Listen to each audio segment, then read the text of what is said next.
Y con eso le damos la bienvenida a Santiago Duque, director de ventas de la Galería Duque Arango en la ciudad de Medellín, apasionado por el mundo del arte. Con una impresionante trayectoria de más de 20 años en la industria, Santiago ha dedicado su vida a promover el arte colombiano e internacional. Santiago, bienvenidos a Pasemos el Rato. ¿Cómo va todo? Hola Andrés, todo excelente, ¿tú cómo estás? Fenomenal, afortunadamente. Acá ya listo para cerrar el día, pero qué mejor manera de hacerlo que con una conversación estimulante.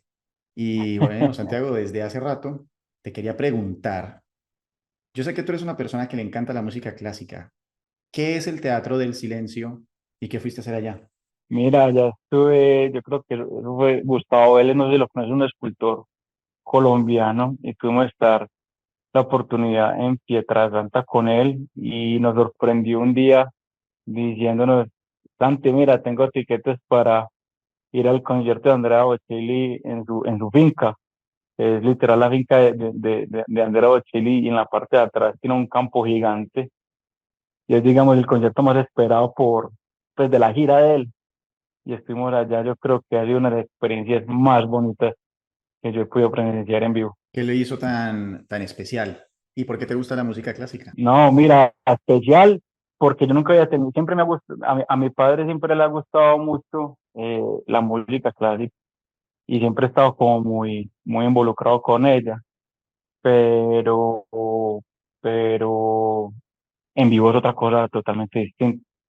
Sentir todo el ambiente, todo el tema, todo el escenario, porque digamos que son más de 15.000 personas, pero estás literalmente ahí, y el show de él es impresionante, y sentir esas canciones yo creo que te llena mucho el alma. Pues yo creo que lloré en tres o cuatro oportunidades del sentimiento tan grande que genera Andrea Bocelli. Una cosa que me pareció espectacular cuando estuve investigando un poquito de este teatro es que queda al aire libre, ¿no? Es básicamente como en la mitad del Correcto, campo, casi que parece que podrían haber vacas ahí al lado y en la mitad de la Toscana. Yo conozco es, muy bien esa es cor- zona y de verdad que, pues, imaginarme lo que debe ser estar en un sitio como tan escondido, distinto, y obviamente pues con el maestro Bocelli debe ser una oportunidad única. no, es correcto, y tú lo dices, es un campo, y es más, él entra en caballo, entraron en 8 caballos, y él entra montando caballo, pues las personas, no sé si las personas saben, pero él es ciego, Ujú. y, y maneja este animal pues, como, como una persona normal. Entra él solo, pues nadie lo ayuda, y se baja él solo. Es impresionante, es impresionante. Yo sé que debes tener muchísimas anécdotas y experiencias muy interesantes a partir de este mundo del arte, eh, pero me gustaría entonces, antes de que entremos un poco más en eso, que seguramente la conversación lo va a ir dando poco a poco, cuéntanos un poco sobre la Galería Duque Arango, o sea, cómo hace 41 años tu papá decidió meterse en este cuento, de dónde nace la galería, por qué escoge ese sitio, qué lo hace especial. Pues mira, mi padre empieza la galería en el año 82, pero él básicamente empieza como marquetero. Él empieza con un primo una marquetería, y él siempre ha sido una persona muy juiciosa con el dinero. Pues lastimosamente se le muere la madre a muy cortada, a los 16 17 años, y él queda responsable de sus cuatro hermanos menores. Entonces, con un primo, pues, tiene la idea de emprender, de tener una marquetería, y poquito a poquito, ahorrando a poquitos, ahorrando muy juicioso, iba comprando sus cositas, y sobre todo que cuando la gente marcaba los cuadros, él los colgaba, y los colgaba de tal manera que mucha gente le ofrecía plata sin él necesariamente estar vendiendo el cuadro, porque él solo hacía los marcos, y le fue interesando el tema, se fue involucrando más, y después un primo de él invierte y montan ya la galería de una forma más formal. Y en este edificio en el que estoy, estamos aquí, no, para los que conocen Medellín, pues estamos como en la zona de Provenza, y en este mismo edificio estamos desde el año 87. Llevamos ya más o menos 40 años aquí en el mismo edificio. ¿Y por qué empieza él a hacer Marcos, o sea, él era carpintero, ¿qué exactamente era su... No, no, el de la experiencia en ese momento era el primo. El primo ya tenía cierta experiencia en carpintería y tenía toda la indumentaria. Entonces él le decía que emprendan, que él tiene más o menos una idea de hacer marcos y le gustaba y tenía pues, digamos, ciertas aptitudes necesarias para ese trabajo y lo hacía muy bien, siempre siendo muy responsable pues y muy juicioso pues levantaba a las 6 de la mañana, iba a misa a las 6 y a las 7 ya estaba abriendo su negocio hasta las 7 8 de la noche que llegaba a la casa y llegaba a la casa era a ayudar a sus hermanos con todo el tema del colegio y prepararlos para el próximo día. Impresionante. Tengo muchas preguntas e incógnitas con respecto a la historia de tu papá, pero pues hoy sobre todo vamos a hablar de ti. Sin embargo, quiero que me cuentes un poquito cómo, digamos, empieza a consolidar ya el negocio, cuáles son de pronto un primer hito o sí, una primera anécdota memorable de la época de tu papá en la que él empieza, digamos, como que se consolida algo que uno diga, wow, tremendo logro que pasó este niño marquetero a volverse ya, pues, un galerista con todas las de la ley que exhibe a Fernando Botero, bueno, a todos los grandes referentes, al maestro Marrayo. Cuéntame un poco eso. Pues hay dos muy importantes, y creo que son las más importantes. La primera fue el día de la inauguración de este edificio. Mi padre compra con su primo este lote en el 87 y demora más o menos 2 años y medio, 3 años construyéndolo, pues porque los recursos eran pues limitados, entonces iba poniendo su platica y mientras se construía. Pero el día de la inauguración, eh, mi padre voló a Nueva York antes para preparar la inauguración para comprar obras del maestro Luis Caballero, Enrique Grau, Omar Rayo, porque a estos artistas los representaba el señor Auerbach, un galerista muy importante en Nueva York. Entonces, mi papá le tocó viajar a Nueva York para poder, digamos, negociar estos temas para traer acá a la galería. Pero el mismo día que estaban montando la exhibición para inaugurar, tenía todos los cuadros, los trajo enrollados, todo, y los tenía tirados en el suelo para ya empezarlos a montar.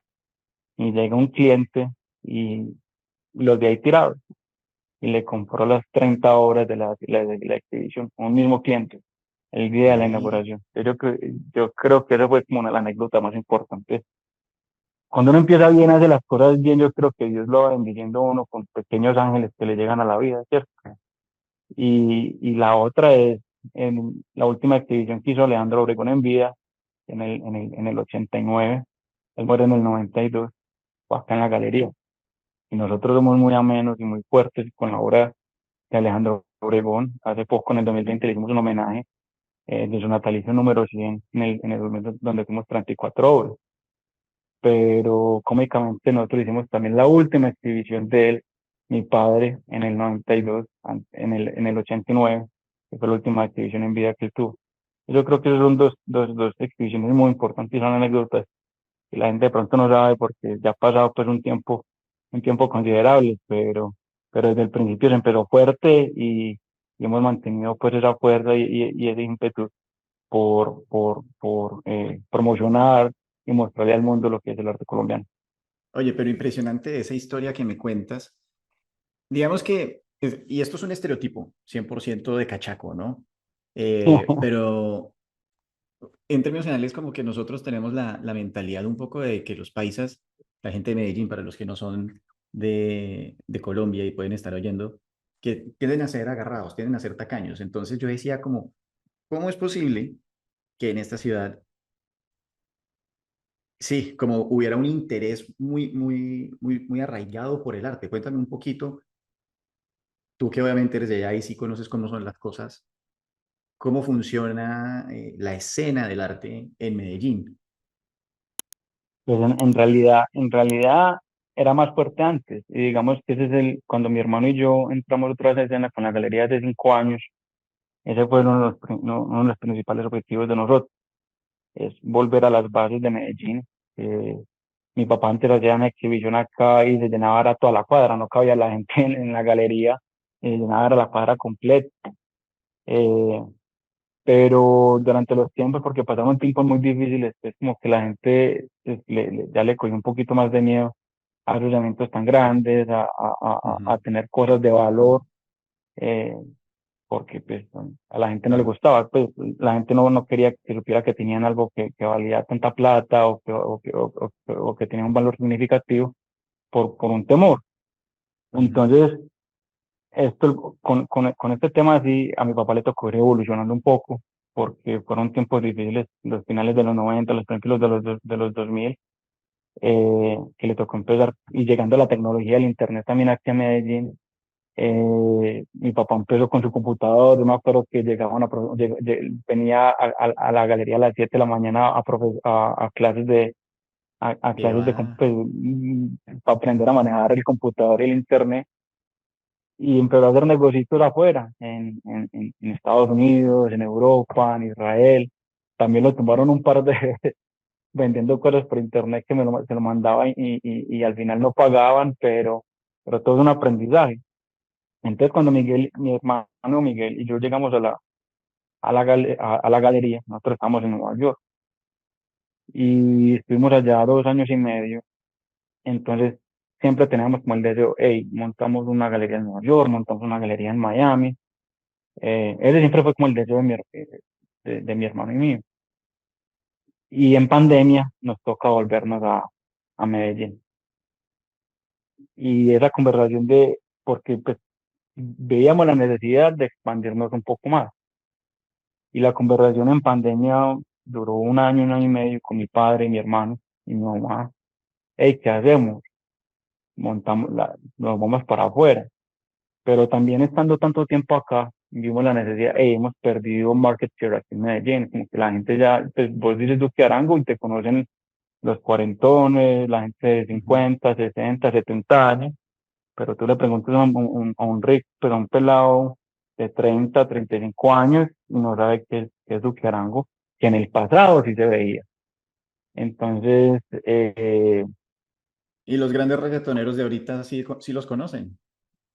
sí, sí, sí, gracias a Dios, pues hemos hecho, no, nos han presentado algunos, no todos, pero con unos hemos hecho cositas y puedes creer que tienen pues, un sentimiento por el arte grande, una sensibilidad que no todo el mundo, pues obviamente porque están en el mundo del arte tienden a tener esa sensibilidad un poco más desarrollada, Ujú. pero en estos días estuve reunido con uno y no te imaginas pues la emoción que le da ver un buen cuadro, que no se ve todos los días.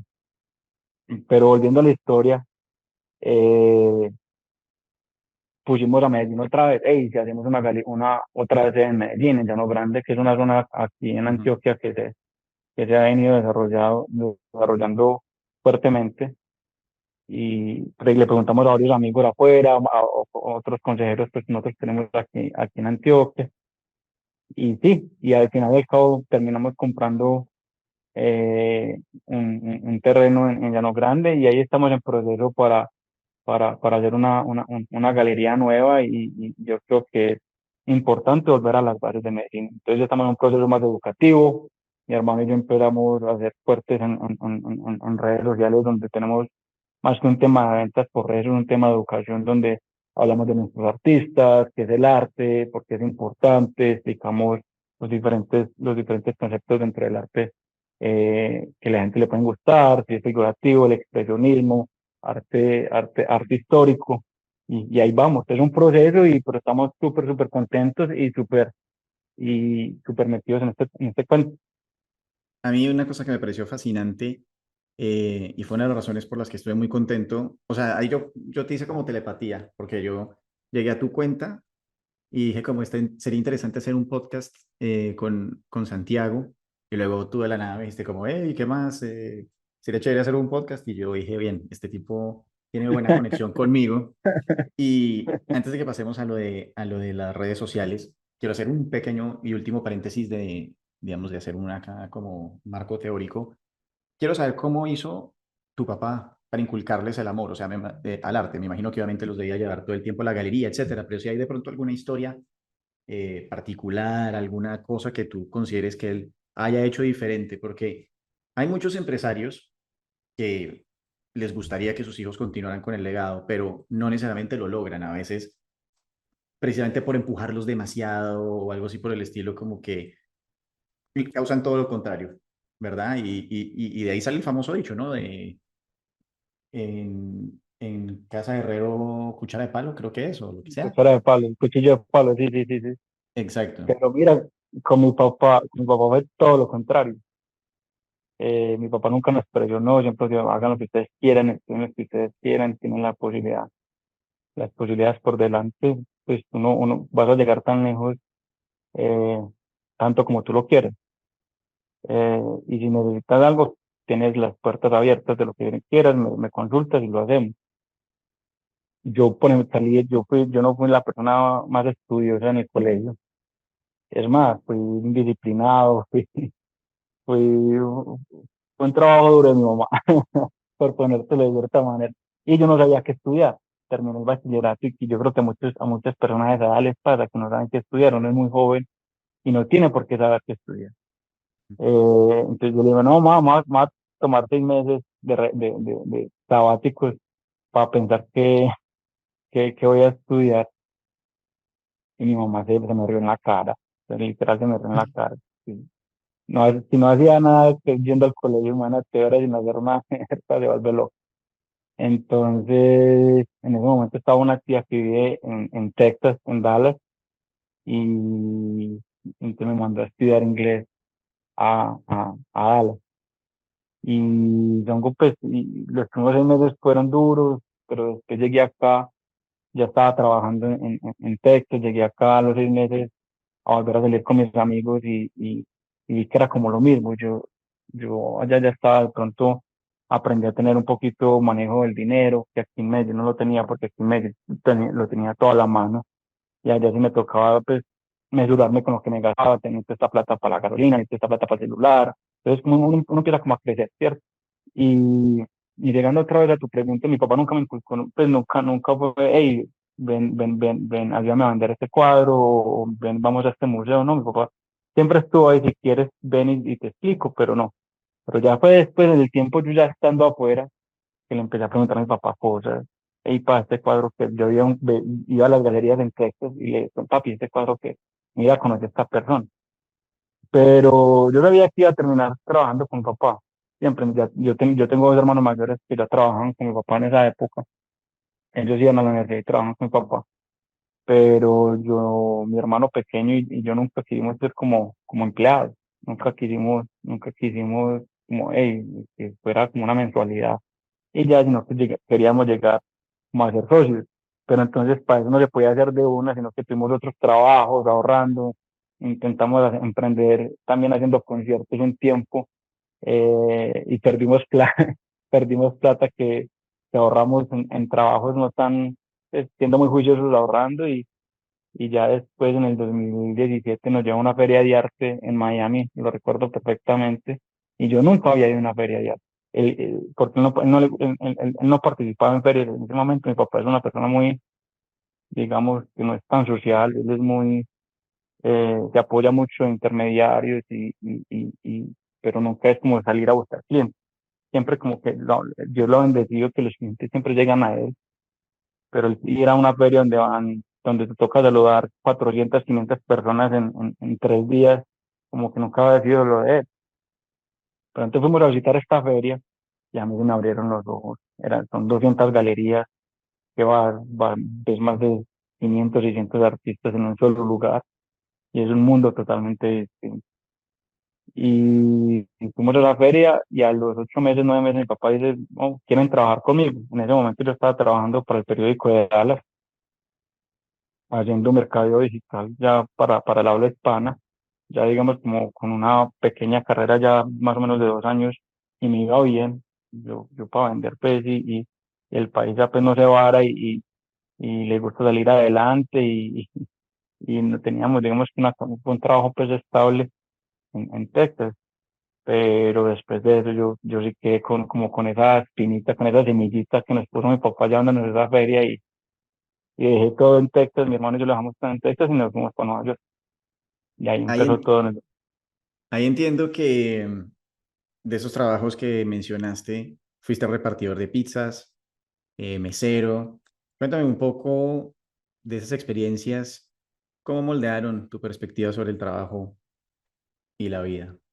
No, total, esos trabajos, pues, te cuento Andrés, mira, yo afortunadamente fui una persona muy bendecida, toda mi familia, a mí nunca me faltó nada, somos más bien acomodados, eh, y llegar a Texas, a vivir con unos tíos, y con porque mi papá es muy amplio, pero mi mamá es la que no lo dejaba ser tan amplio y como siempre nos limitaba siempre como los recursos para no uno como acostumbrarse en eso, ¿cierto?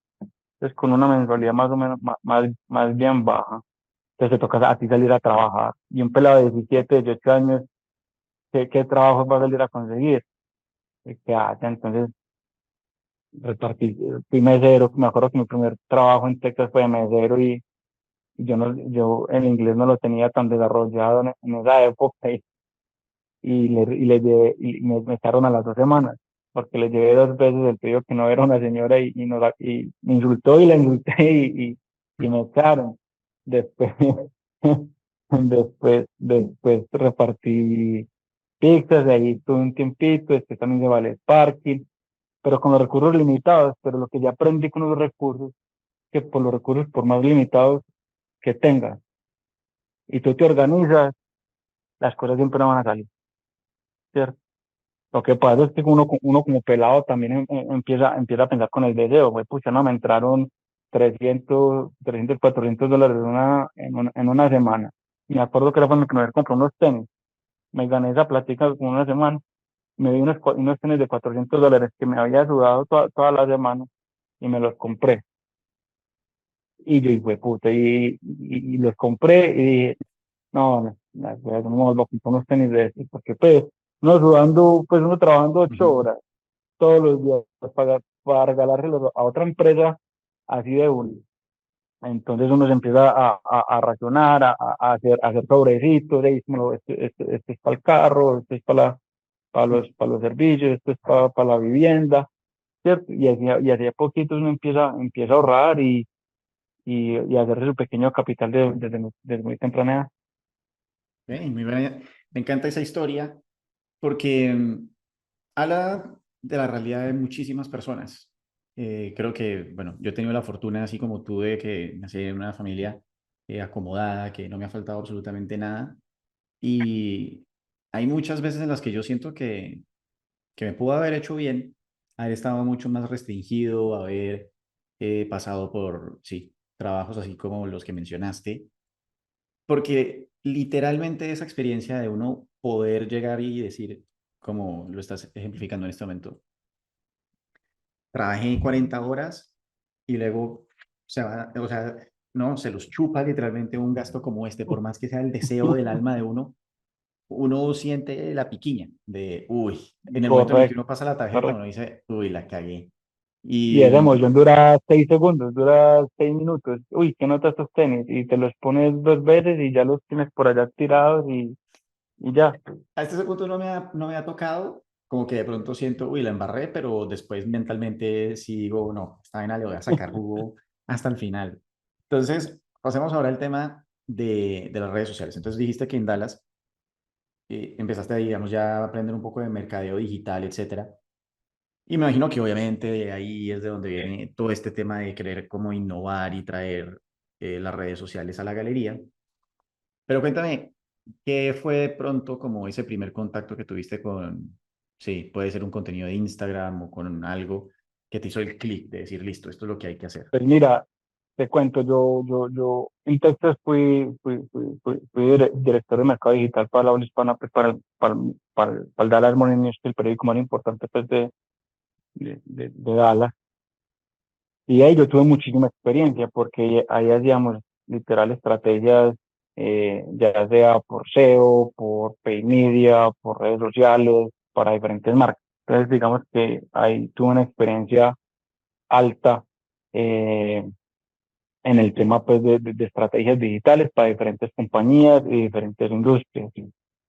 cuando yo llego a la galería en el 2018, digamos que no había redes sociales, pues mi papá es una persona pues ya, Claro. digamos, mayor y el equipo de la galería siempre han sido pocas personas y siempre todas digamos, de una edad avanzada.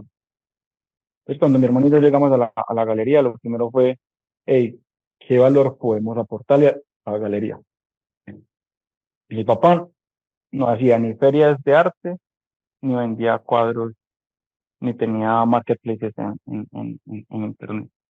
Que para esa época apenas se estaban desarrollando los grandes marketplaces, 2018, 2019, 2020, fue cuando los marketplaces, sobre todo en el mundo del arte, se empezaron como a desarrollar. Entonces yo le dije a mi hermano, hey, en esto es lo que nos vamos a enfocar, internet y ferias de arte. En el internet y empezamos normal, como todas las personas empiezan, haciendo posts, mandando correos, generando un poco de contenido. Obviamente eso ha cambiado a lo largo de los años la estrategia. Antes solo se ponían fotos, entonces con los captions tratando de escribir un cuadro en 3, 4 renglones también es un poco difícil, pero se hacía el trabajo.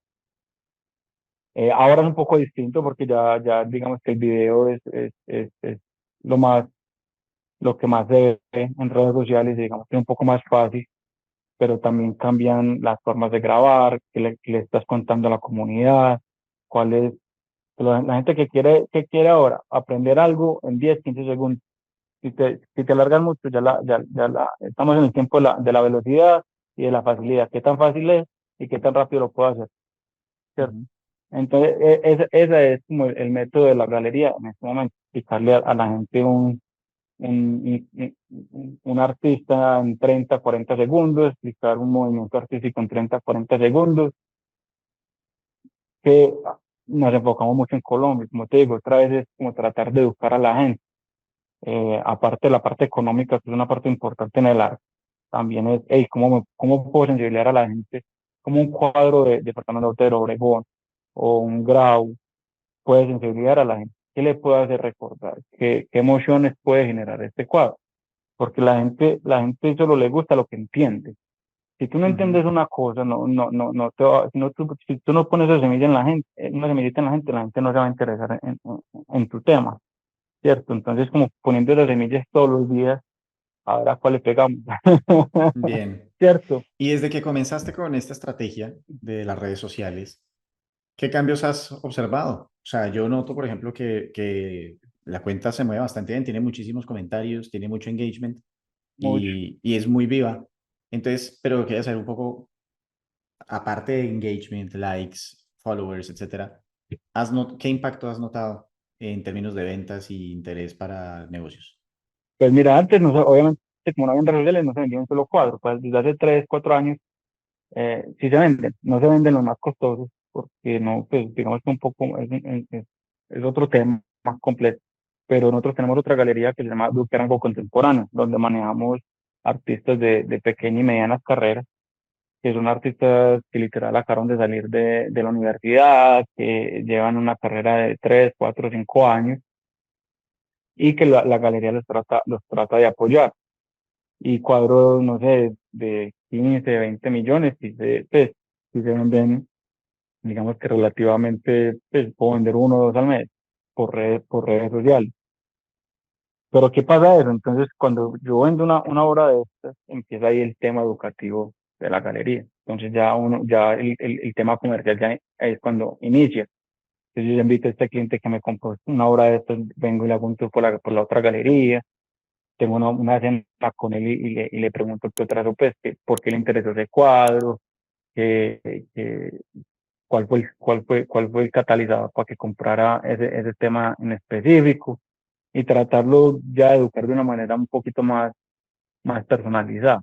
Entonces mi hermano y yo nos mantenemos eso literal, porque nosotros en Medellín vendemos el 15 a 20% y el resto es afuera. Entonces estamos en Estados Unidos, estamos en España, estaba en Dubái hace poquito también. ¿Sí me entiendes? Entonces uno va donde el cliente está, Ujú. porque un cliente no va a venir acá a Medellín a tener una cena conmigo. Hay clientes que sí, pero ese no es el digamos, el común. A mí nos toca ir y sacar el tiempo y invitarlos a cenar, a darles un tema, digamos, de calidad para que quieran estar también con uno y pasar el tiempo con mi hermano, conmigo. Impresionante. A mí, para los que no saben, yo fui fotógrafo, bueno, soy fotógrafo todavía, pero de hecho intenté vender mis fotos hace unos años. Unas fotos en formato high definition con Sí. todos ¿Qué tema hacías? los fierros de naturaleza, algo muy parecido a lo que Ok, hace Peter Leak, ok. y participé en ferias, etcétera, y me pareció muy difícil convencer al público colombiano de que invirtiera dinero, digamos, significativo en arte. Y es más de una Ujú. fotografía. Nosotros en Sí, fotografía hemos intentado hacer un par de exposiciones en fotografía y es complicado. hay como No una están arrogancia de tan, parte del público que cree que porque tiene un iPhone y pueden tomar la misma foto y ese tipo de cosas, como que, sí, eso solo hace clic y ya, ¿no? Eh, es complicado. Y quería preguntarte, porque siempre aparece esta pregunta en la mente de uno cuando uno es artista, cuando uno está pensando en comprar algo de arte, y es, ¿cuál es la función de esto? O sea, ¿cuál crees que es el papel del arte en la sociedad? del arte en la historia es literalmente la historia. Si no tuviéramos arte, si no hubiéramos tenido arte de aquí en el siglo XIX, siglo XVII, siglo XVI y antes, no hubiéramos sabido qué había pasado a lo largo de la historia. Ahora, después del siglo XIX, ya el arte ya toma, digamos, un vuelco totalmente distinto, que ya es de retratar historias, ya es de expresar emoción, que fue el expresionismo, ¿cierto?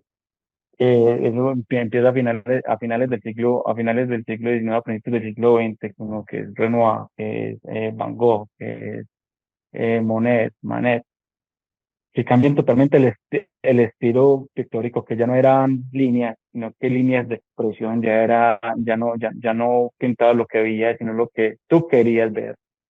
Eh, entonces el papel es emocional, es muy emocional, como una obra de arte te trae algún recuerdo, te trae alguna emoción que tú quieres recordar en el día a día.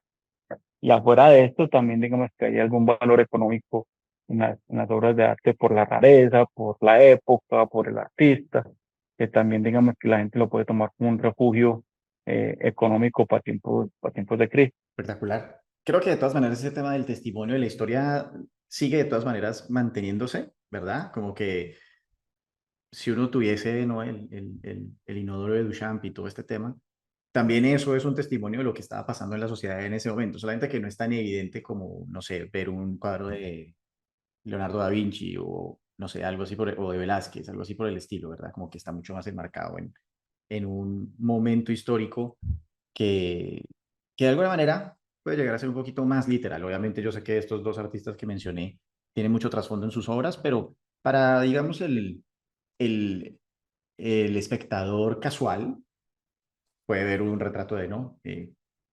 Carlos V y, bueno, pues sí, es Carlos V, lo que sea, ¿verdad? Total.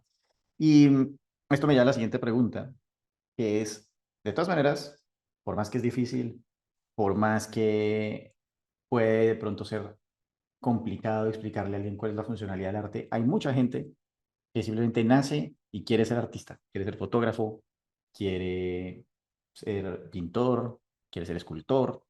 ¿Qué consejos tienes para jóvenes, y voy a utilizar este término, emprendedores, artistas, que están intentando abrirse el camino en el mundo del arte? Es mi hermano, el mejor consejo para una persona que quiere ser artista o emprendedor, yo creo que es la consistencia.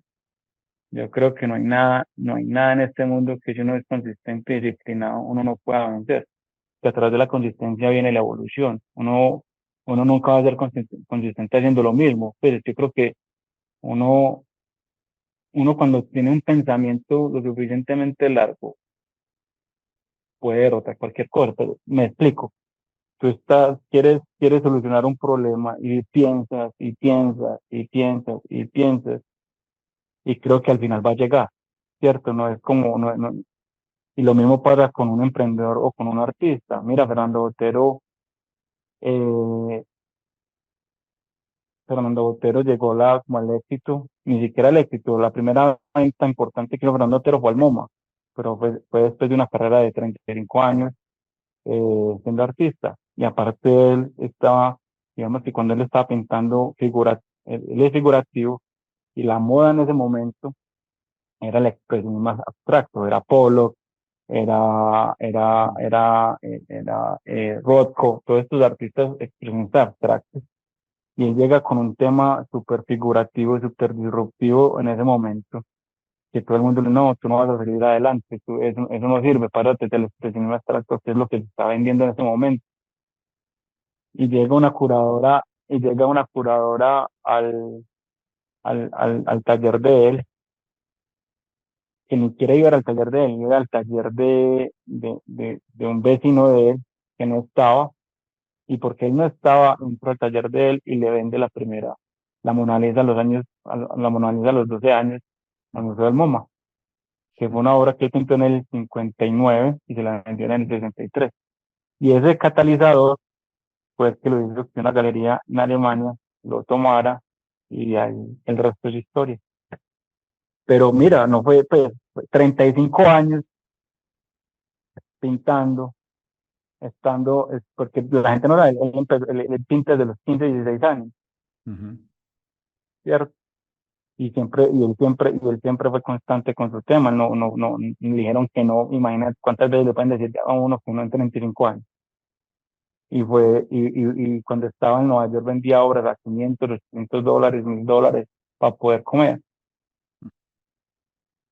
Es- Y yo creo que a todos los emprendedores le pasa lo mismo, no solamente en el arte, sino que es tema de cuánto es capaz de Sí, aguantar. lo que pasa es que no sé, exacto, soy capaz de aguantar, pero también hay un tema, nuevamente, hay ciertas cosas que pueden ser más fácilmente comercializables. O sea, si yo soy un emprendedor que vende, no sé, em, camisetas, o sea, como que la utilidad es como, bueno, es ropa, o sea, eventualmente usted puede necesitar una camiseta para ponérsela. Sé que hay otro tipo de retos si nos ponemos como muy específicos con que esta camiseta sea mejor que la otra, en fin, no quiero entrar en eso, pero la utilidad es mucho más tangible para, vuelvo y digo, como para un consumidor casual en el tema del arte, es tan subjetivo y además creo que Demasiado. también hay muchas presiones sociales, porque siempre existe un poco este mito de oiga, es artista, uy, se va a morir de hambre. Está como ese estereotipo una vez ya tatuado en la cabeza de uno que hace que uno diga,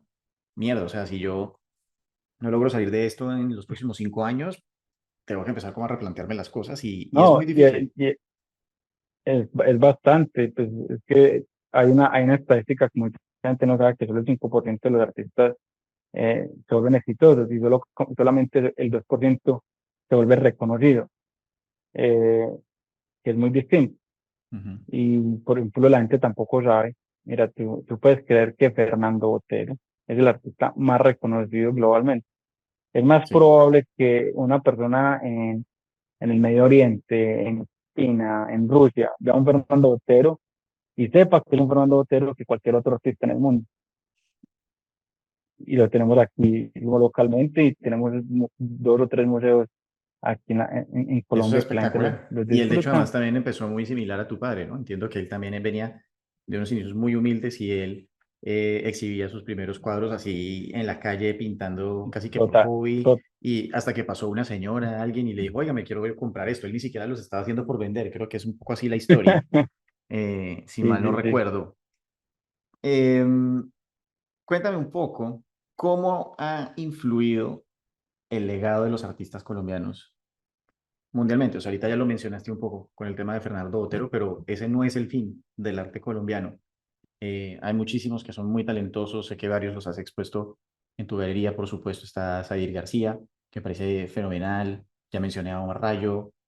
Bueno, cuéntanos un poco a las personas que nos han acompañado a este minuto y están muy, muy emocionadas con esta conversación para que aprendan un poco más del talento colombiano artístico. Entonces, legado global en el arte colombiano hay mucho. Tú puedes ver, hay muchos artistas colombianos que están representados por grandes galerías alrededor del mundo. si te vas no te vayas muy lejos, Doris Salcedo, hay una niña nueva que se llama María Berrío, que la está rompiendo con una galería en Londres.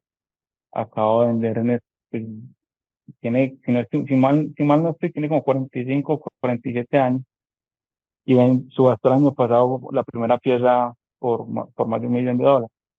¿En dónde? ¿En Eh, Sachi? pero no, ella está con Turner, David Turner, Ujú. con David Turner.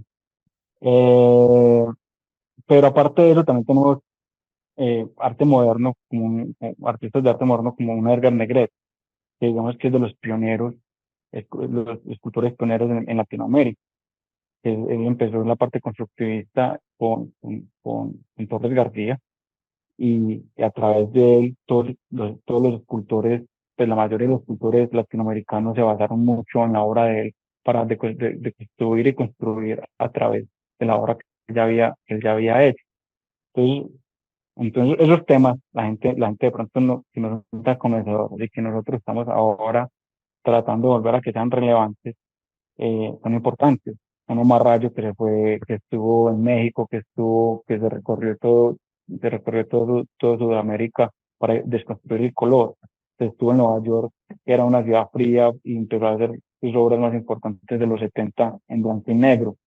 eh, que se juntan con grandes artistas en estas en grandes ciudades como París o como Nueva York, con otros artistas, y llegan con un montón de ideas, y yo creo que estos ambientes tan cerrados en su solo mundo es lo que ayuda a un artista también a evolucionar.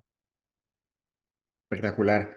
A mí, lo que tú dices, yo por ejemplo iba mucho en Bogotá a Artbo, a la Feria del Millón, me la pasaba un poco como Total. en este tema lo más que podía y, y siempre salía sorprendido de la calidad del trabajo. Me parece que era de verdad muy bueno, muy creativo, distinto en todo. No solamente estamos hablando pictóricamente, sino fotográficamente, escultural, o sea, gente La técnicamente muy música, buena, muy buena, muy buena y además, sabes que estéticamente muy placentero, como que yo veía muchísimas cosas que eran fáciles de imaginármelas puestas en un hogar, en una casa. Eh, Hablemos un poco de coleccionistas de arte. Cuéntame, ok. ¿cuáles son algunas de las tendencias actuales que estás observando en el comportamiento de los coleccionistas y los inversionistas en arte? Pues mira, hay dos tipos de coleccionistas. El coleccionista más, digamos, más arraigado, que siempre le va a gustar el tema moderno de artistas ya súper establecidos, y está el tema un poquito más contemporáneo, que le gusta de pronto hacer, digamos, una compra un poquito más arriesgada, que son artistas nuevos, jóvenes, eh, y que están en proceso de crecimiento. Pero, por ejemplo, ahorita, estos últimos 5 o 6 años, ha estado muy de moda el arte femenino y el arte afroamericano femenino. Eso es lo que ha marcado la parada, pues, en las grandes subastas en Nueva York y Londres. Artistas como Abogo Magi, un artista africano importantísimo que hace 6 7 años muy poca gente lo conocía, y ahora, digamos, uno de los artistas más cotizados en ferias y en subastas públicas. Ahora, si tú te fuiste ahorita a la Bienal, nosotros tuvimos la oportunidad de estar el año pasado en la Bienal de Venecia. eh, digamos que el centro de la Bienal fue esta artista mexicana, Leonora Carrington, que era una surrealista pues, del siglo XX, que era pues casi loca, porque ella pues tiene una historia importante y un poquito pesada, porque le tocó hablar de la Segunda Guerra Mundial. Su familia la intentó internar en un manicomio, se voló varias veces, dio a parar en México, pero fue un artista bastante importante, que la la bienal más importante del mundo la tomó como su referente, y desde ahí desenglosa en el resto de la bienal. Espectacular. Y con el resto de la parte contemporánea, el arte contemporáneo ahora, digamos que lo que más se vende, lo que más se vende, si vas a las ferias, vas a ver cosas muy, digamos, de las cosas más extrañas, como digamos no sé, cuatro o cinco sillas paradas en Ujú. una esquina, hasta trapos pegados en una sola pared, o vas a ver este tema, por ejemplo, el banano Ujú. que fue una En Art historia Basel, muy, muy, ajá. digamos, muy, en Art Basel de 2019, con una cinta. Eh, pero eso, más que el coleccionismo, yo creo, no tiene una tendencia. El coleccionismo es muy personal, porque lo que te puede gustar a ti le puede gustar, no necesariamente le gusta a otra persona. Obviamente hay unos artistas más establecidos que muchas personas lo hacen más por temas, pues primero porque les gusta, pero también quieren asegurar cierto capital en sus obras, que son menos volátiles que otros.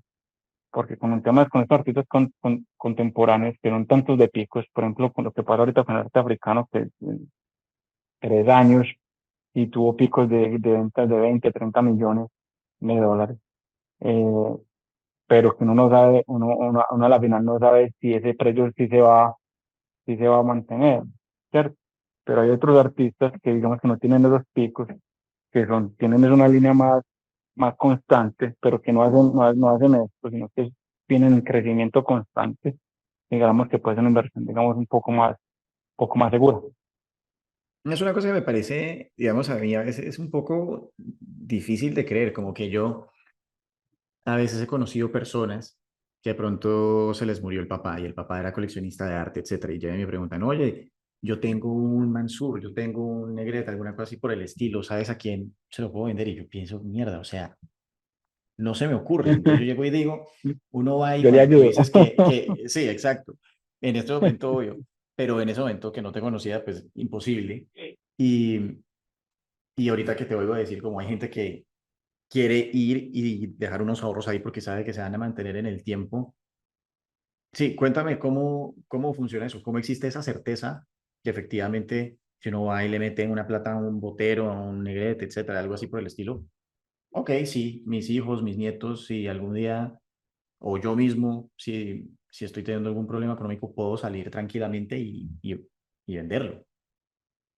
Pues mira, certeza no hay, como en todo. Ojalá pues no Claro. tuviera la bolita de cristal ahí para ver qué artista va a subir y qué artista va a bajar. Pero lo que uno sí puede ver es el mercado en global.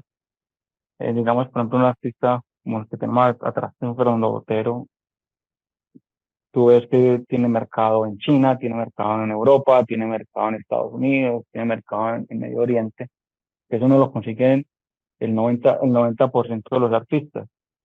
Eh, la mayoría de artistas son de mercados locales, como un Mansur, como un Negret, como un Rayo. Si te vas a otros países, también vas a encontrar los mismos artistas de México, que son solamente que tienen solo mercado en México, o en Estados Unidos, en Estados Unidos. Eh, pero lo que uno sí puede ver es más o menos, hey, cuántos, pues cómo le está yendo en subasta, qué ha pasado, pues cuántas obras se han vendido en el último año de este artista, eh, cuánto ha subido este artista en los últimos 10 15 años. ¿Me entiendes? Lo conocían hace 10 15 años. ¿Qué exposiciones hay? ¿Qué museos hay? ¿Ha estado en alguna bienal? ¿En qué colecciones está? Todo esto son items que uno a la hora de comprar tiene que ver, y muchos de los coleccionistas pues, se asesoran en uno para no solamente porque le compran a uno, sino que de pronto también están comprando otro en otra galería o otro Ujú. coleccionista y le preguntan, Santi, ¿qué piensas de este artista? Entonces, yo nunca soy de los asesores que dicen, no, no puedes comprar eso, sino que yo te doy feedback. Mira, este artista, pongamos un ejemplo, pongamos Alejandro Obregón, por así decirlo. Alejandro Obregón se murió en el 92. Entonces, ¿cuánta obra puede haber en el mercado en este momento? Ahora 20 años, 30 años después, ¿cierto? Entonces, si hay 10 15 obras en el mercado en este momento, son muchas. ¿Qué tan deseoso está la gente por comprar un Alejandro Obregón en este momento? Si alguien que tiene un Alejandro Obregón, yo le ofrezco tanta plata, ¿me lo vende o prefiere guardarlo? ¿Es una venta fácil o te toca pagar un sobreprecio para comprar? Pero eso cambia, depende del artista, ¿cierto? Entonces, todo eso son como, digamos, items que uno tiene que ver a la hora de comprar una obra de arte. Obviamente hay artistas más estables que otros, como hay inversiones, digamos, si tú vas a comprar una acción de Apple o de Tesla, Ujú. o versus una acción en una empresa, en una startup. ¿Me entiendes? Entonces yo creo que Claro, es muy similar. espectacular. A eso además hay que sumarle ahorita otra capa que es cómo se está revolucionando la tecnología con el tema de inteligencia artificial, con el tema de NFTs. Eh, Obviamente no quiero corchar, pero me parece apasionante este tema y me voy a arriesgar a ver. Dale, dale. Sé que ahorita estuviste obviamente en Emiratos como mencionaste y me imagino que habrás visto obviamente que aquí ya hay tiendas de NFTs artísticos que, bueno, aquí son muy early adopters y son muy abiertos de mente para cualquier tipo de tendencias. ¿Qué, qué impresiones tienes, digamos, ahorita en este momento de lo que está pasando con lo que inteligencia artificial, NFTs, realidad virtual, en fin, expláyate un poquito de lo que has notado que te llama la atención. Mira, yo soy un convencido que el mundo está para evolucionar y no para quedarse en lo mismo. Ahora, ya dicho esto, creo que todavía me falta mucho. Por ejemplo, con el tema de NFTs, estoy completamente convencido que la tecnología es importante, pero el arte de coleccionar, digamos, temas digitales, de pronto está más en los plus que te puede dar el NFT más que el NFT. O sea, tú compras, digamos, no sé, un Punk Ujú, o un MrBeast en NFT. Obviamente tienes el NFT y pagaste cierto dinero por eso, pero aparte de ese NFT, ¿qué otros beneficios te da? ¿A qué fiestas te da entrada? ¿A qué eventos puedes entrar con esto? Pues si me entiendes, como los que te pueda dar el adquirido de esto, más que el propio arte. ujú, Y pero el tema del blockchain que hay detrás del NFT, creo que ese sí está para quedar. El tema, yo creo que los certificados de autenticidad y de ownership, que ya se está viendo de pronto con los relojes, que ya se está viendo de pronto con los carros, ujú, eh, creo que sí está para quedarse y digamos que el tema de galerías y de arte está un poquito atrasado en ese tema porque digamos que es una industria muy relajada, no nos gusta como estar, pues como que es muy de confianza, ¿sí me entiendes? Es muy de confianza, Yo creo que también hay pero como cierto retrogradismo, ¿sabes? Como que sí, hay una, y por eso te estaba haciendo estas preguntas, porque hay una tensión entre el romanticismo de el craft, ¿no? La artesanía de hacer una escultura con correcto. sus propias manos, el tipo que pasó, no sé, un año y medio poniendo una capa de yeso encima de otra capa con otra vaina, con no sé qué, esperando que se seque, luego lo rompe, luego le pone una vaina, como todo ese proceso para que ahora de pronto llegue y aparezca una persona, pone en Midjourney a hacer X cosa y en un segundo creó una, comillas, una obra de arte. Y esa, digamos, tensión que hay del mérito de haber creado algo, creo que justamente como que toma mucho protagonismo a la hora de definir qué es arte y qué no, por lo menos en este momento. Cuéntame un poco, o sea, quiero que elabores para que la gente que está oyendo, estoy seguro que no les debe haber quedado claro que mencionaste que el tema de los NFT se está viendo en los relojes y en los carros. ¿Cómo se ve manifestado eso ahí? Muy brevemente para que puedan entender de qué estamos hablando con, con este contexto. Pues mira, yo en estos días, es más, cuando estaba allá en Emiratos, estuve con un señor ah, coleccionista y colecciona también muchos relojes. Y entre el tema del NFT, él me dice, no, este reloj solo lo pude, era un Patek, si no estoy mal. Ujú, Y, y si no estoy mal, la transacción se tuvo que hacer por NFT, porque querían tener la certeza de que el ownership sí venía pues de la persona que lo estaba vendiendo. sí. Entonces yo creo que, tú me entiendes, que haya la trazabilidad, lo que llamamos en el arte la proveniencia, el Ujú, provenance. ¿Quién ha tenido, cuando tú vas a comprar, digamos, un cuadro, siempre te preguntan cuál ha sido el provenance, a quién se lo compraste, esa persona a quién se lo compró, de qué ujú, galería provino. Entonces, por ejemplo, cuando yo vendo una obra, bueno, la compré al maestro Fernando Botero directamente, y la galería se lo vendió a una colección en Venezuela, esta colección de Venezuela pasó atrás a la galería y de la galería se lo estoy vendiendo al comprador de este momento. Que eso es muy importante para la hora de una falsificación, a la hora de pronto de una obra robada. Entonces, digamos que esa da la seguridad que estás comprando algo bien habido, no, que no Sí. es, la obra sí es con certeza tuya y que no sea una réplica. Aparte de ese tema, creo que también ahorita con el anuncio que pasó hace 2 días, lo que sea de las, ¿cómo es que se llama? El Vision Pro de Apple, que creo que en este momento todos los románticos del metaverso volvieron a montarse un poquito en el barco. Yo sé que desde hace muchísimo tiempo ya la gente como que tenía sus casas virtuales, sus hogares virtuales y como unos espacios ahí, sí, en el metaverso, en el que armaban sus galerías y sus colecciones de sus NFTs. Por ejemplo, uno puede obviamente llegar y supongo que escanear o algo por el estilo, un cuadro como el que tú tienes del maestro Botero ahí atrás, con toda su trazabilidad, con el NFT, con el blockchain, etcétera. Y cuando uno se meta con sus amigos en el Vision Pro, a la casa de Santiago, uno va y ve que tiene su Velázquez original y tiene una Inospin original y tiene no sé qué otra cosa y un Banksy, etcétera. Y o otro loco de los que están saliendo ahorita con los NFTs, digamos, de los que tú mencionabas, ¿no? Como un Bored Ape o algo así por el estilo. Entonces creo que eso también obviamente va a llegar eventualmente y se va a quedar, pero pues va a tener que pelear un poquito. Hay otra tensión importante, que es la que te mencioné ahorita, inteligencia artificial, arte generado por inteligencia artificial, los derechos de autor, todo esto. ¿Qué visión tienes con respecto a esto? ¿Te parece, no sé, un Ahí exabrupto? sí, ¿Qué ahí opinas? sí, no sé, ahí me corchas un poco.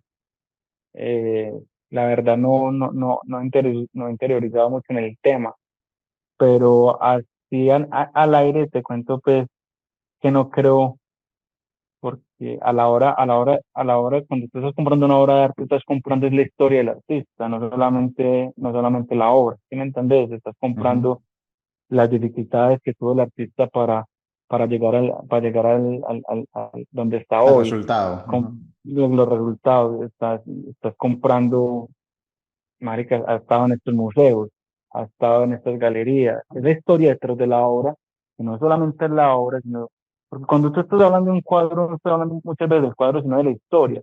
Hey, este fue el dueño, por ejemplo, te voy a mostrar esta obra. Esta obra Sí. fue, por ejemplo, de Gabriel García Márquez. ¿Tú Ajá. cómo puedes, tú cómo puedes competir con eso? Entonces, ¿sí me entiendes? Tú no estás comprando solamente una niña que es del 59, sino, hey, estoy en la casa de Gabriel García Márquez. Gabriel García Márquez estuvo aquí, tuvo una reunión con Fidel Castro teniendo esta obra atrás. ¿Sí me entiendes? Entonces, yo creo que Ahí están las eso es muy un poquito. partículas del humo del cigarro de Fidel Castro todavía pegadas en el vidrio. Entonces, yo le tengo un poquito de escepticismo pues, a ese tema porque en realidad, pues si tú quieres hacer un cuadro, en realidad puedes entrar a cualquier aplicación y hacer una lienzografía. Te Ujú. la, te la imprimes, te la imprimen en forma de cuadro y tienes cualquier cuadro. Pero tú a la hora de comprar arte no estás comprando solamente, no solamente estás comprando pintura y lienzo, porque eso es lo bonito del arte, es muy surreal, porque si tú te pones a ver cuánto puede valer un cuadro en términos de materiales, un lienzo de lino te vale, por costos te vale 300.000 pesos y pintura del óleo al acrílico por caras que te pueden salir, te pueden caer en otro 1.000.000 de pesos, tener 2 millones de pesos en material, ¿tú Claro. me entiendes? Entonces, no, pues, es un tema muy surreal y muy bonito, porque pues, es toda una historia, los temas de conversación, el sentimiento que te hace llegar esa historia. Entonces, yo la verdad soy un poco escéptico en ese tema del IA y en el arte.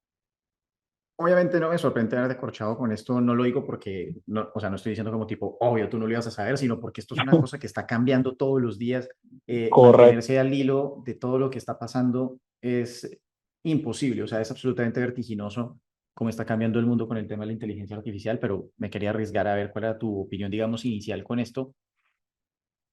Yo utilizo Midjourney y desde hace rato hago acá imágenes y juego con él y intento. Y pienso mucho sobre el tema. Por ejemplo, vi una noticia que es de música, pero creo que aplica también para acá, que es de Sting, ¿no? El bajista de The Police y, bueno, cantante después, el solista, ¿sí? en la que él estaba diciendo y poniendo una demanda para que, para todos estos servicios que hay de música, para hacer música con inteligencia artificial. Entonces él decía como, esto no debería poder tener ningún revenue de ninguna manera porque las melodías, las escalas, todo el trabajo que ha sido hecho previo con el que la inteligencia artificial ahora hace música, pues fue hecho por nosotros los seres humanos. Pero luego yo me ponía a pensar, ¿qué diferente tiene hacer eso a cuando, por ejemplo, Guns N' Roses hace un cover de Paul McCartney con Live and Let Die, ¿no? Fue una ¿Sí? reinterpretación que la cambió. Ellos no compusieron la canción, simplemente cambiaron la estructura, cambiaron la melodía, cambiaron los instrumentos, le pusieron su propia como, sí, firma, y hicieron una canción Ok. nueva del putas, ¿verdad? Entonces, yo creo que tienes razón en una cosa. Si hay como arte que es generado muy basúricamente, sin ningún tipo de concepto ni nada por el estilo, eso no va a prosperar, por lo menos no para que trascienda. Pero de la misma manera que un eh, pincel y un lienzo y una espátula y el óleo pueden ser herramientas, también creo que un programa de estos de inteligencia artificial puede ser una herramienta y ahí sí el concepto del artista que lo utilice para hacer X efecto, luego lo imprime, luego lo pasa a cera, qué carajo sé yo lo que se le pueda ocurrir a las personas con todas estas cosas, eh, ahí sí puede terminar saliendo una obra de arte de las, Sí. un poco como lo que tú estabas hablando, ¿no? No, Como con una y yo creo que como con un está, mérito y del cual después si se le hace toda la trazabilidad, se sabe que estuvo, no sé, en la casa de Maluma y de ahí se la compró Sachi y no sé qué, se llega a lo mismo. Yo acá simplemente manteniendo una discusión que me parece interesante con respecto a todas estas locuras que están pasando. no, y también digamos que una inteligencia artificial puede tener un concepto distinto sobre una idea, entonces puede crear, digamos, algo nuevo a través de la información que tú le metas y la información de la que tú quieres que, porque si con yo no sé mucho, pero creo que si uno le mete como algunos términos y quieres que lo vea de tal manera, creo que también lo hace. Ujú, Pues digamos que, mira, pues, ver la Segunda Guerra Mundial en ojos de un poeta nazi, pues creo que uno puede tener como ujú, unos términos así súper raros y ella puede crear, no sé, un texto, una canción o hasta una imagen. Entonces también yo creo que también puede trascender dependiendo la gente, yo creo que se va a volver muy tesa en la forma en que le presentas en inteligencia artificial y de la manera que quieren que lo interprete. Entonces yo creo que hasta de pronto puede llegar a trascender, pero yo creo que se va a demorar un poquito. fenomenal. Santiago, me ha encantado esta conversación. Lastimosamente se nos acaba el tiempo, pero sé, de todas maneras, antes de que te vayas, que ustedes van a estar haciendo una exhibición del maestro Botero ahorita a partir de este mes de junio hasta julio. Cuéntanos un poco los detalles de lo que está pasando, si tienes nuevamente redes sociales donde los puedan seguir, algún mensaje adicional en particular, etcétera. Puedes explayarte, o sea, no es como que estamos cortos si tienes 30 segundos para hacerlo, sino puedes echarte el cuento bien contado. Pero bueno, para que ellos más aún, adelante. No, mira, Andrés, estamos sumamente emocionados como galería. Vamos a tener aquí una exhibición. El maestro Fernando Otero creo que va a ser la exhibición en Colombia más importante de los últimos 20 años. Vamos a tener acá el maestro Fernando, vamos a tener 44 obras, con muchas obras que han estado en colecciones 30, 25 años y no han salido a la luz en todo este tiempo. Vamos a tener 45 obras, vamos a estar inauguramos desde el 16, vamos hasta el 20 de julio, vamos a estar aquí en la galería en Medellín, están todos totalmente invitados, no tiene ningún costo, pueden venir en semana, fin de semana, bueno, y aquí están para que la disfruten, vamos a tener también un catálogo que también se les puede regalar y ojalá tengan la oportunidad de venir y yo creo que esa exhibición no se va a repetir en mucho, mucho tiempo. ¿Cuánto tiempo y Ya, qué y las redes, esfuerzos necesitan para poder recopilar todas estas obras? ¿Lo hacen solamente con un solo coleccionista? ¿Tuvieron que ir con Fernando mismo? No sé, ¿cómo armaron todo esto?